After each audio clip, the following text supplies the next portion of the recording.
మధ్యకాలంలో మరి మార్పులను వచ్చాయి తిరుమలలో? చాలా మార్పులు వచ్చాయి. పోయిన ప్రభుత్వం కంటే ఈ ప్రభుత్వం చాలా మార్పులు చేసింది. బ్రహ్మాండంగా ఉన్న ఫెసిలిటీస్, ప్రసాదం కానీ, లడ్డు కానీ, దైవ దర్శనం కానీ, ఇక్కడ ఆధ్యాత్మికంగా కానీ బ్రహ్మాండంగా ఉన్నాయి. ప్రధానంగా మీరు గమనించిన మార్పులు ఏంటి అసలు తిరుమల ఈ మధ్యలో?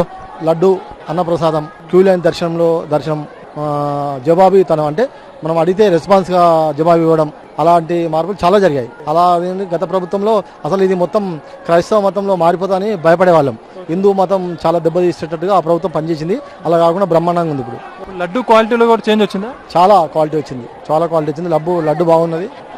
ఎలాంటి అంటే నాణ్యత చాలా బాగున్నది. ఇప్పుడు కొంతమంది అంటున్నారు తిరుమల ఇప్పుడు ఈ ప్రభుత్వం వచ్చాక కానీ ఇప్పుడు ఈ మధ్య మెయింటెన్స్ బాగోట్లేదు, అసలు ఎవరు పట్టించుకోవట్లేదు, భ్రష్టు పట్టిస్తున్నారు అంటున్నారు. దాని గురించి అంటారు.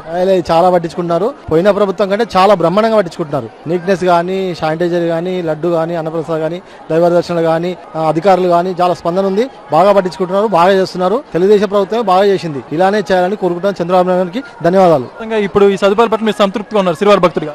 చాలా సంతృప్తి ఉన్నాము.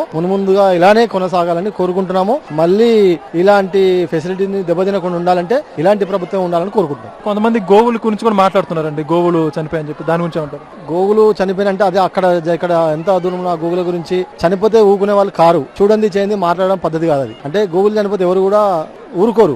ఆర్ఎస్ వాళ్ళు ఉన్నారు, బీజేపీ వాళ్ళు ఉన్నారు, ఇతర పార్టీ వాళ్ళు ఉన్నారు. వాళ్ళందరూ లైవ్ వీడియో పెడతారు, చూస్తారు. కాబట్టి అలా మాట్లాడడం సరిగా చూసి మాట్లాడాలి. దానికి ప్రూఫ్ ఉంటే మాట్లాడడం కరెక్ట్. కానీ చూడకుండా వేరే వాళ్ళ మీద నిందలేసి మాట్లాడడం కరెక్ట్ కాదు. ప్రూఫ్ లో అడిగితే చూపెట్టలేదు, రమ్మంటే రావట్లేదు వాళ్ళు. అదే అంటున్నా. ఓన్లీ ప్రభుత్వాన్ని ఒక ఏమంటారు దుష్ప్రచారం, అపనిందన పాలు చేయడానికి ప్రయత్నం చేసింది తప్ప అలా ఉందా? ఆవులు చచ్చిపోతే ఊకుంటారండి? హిందువులు ఊకుంటారా? వేరే ఇతర పార్టీ వాళ్ళు ఊకుంటారా? అవన్నీ బీఎస్పీ ఉంది, బీజేపీ ఉంది, కాంగ్రెస్ ఉంది, వైఎస్ఆర్సీపీ ఉంది. వాళ్ళందరూ లైవ్ వస్తారు కదా. అలా మాట్లాడడం తప్పు కాదు. దేవస్థానం మీద చెడు మాటలు మాట్లాడడం తప్పది. ఎవరు మాట్లాడినా తప్పది. ఏ పార్టీ వాళ్ళు మాట్లాడినా తప్పు. దేవస్థానం హిందూ సాంప్రదాయాన్ని మంచిగా తీసుకుపోయే మార్గంలో మాట్లాడాలని మా అంత ముందు లడ్డూలో చేశారు, ఇప్పుడు ఏమో గోవులతో చేశారు. మరి ఏం చెప్తారు అలాంటి వాళ్ళు? మీరు ఇంకేం చేస్తారు? వాళ్ళకి దేవుడే చూస్తారు. వెంకటేశ్వర స్వామి బుద్ధి చెప్తారు వాళ్ళకి.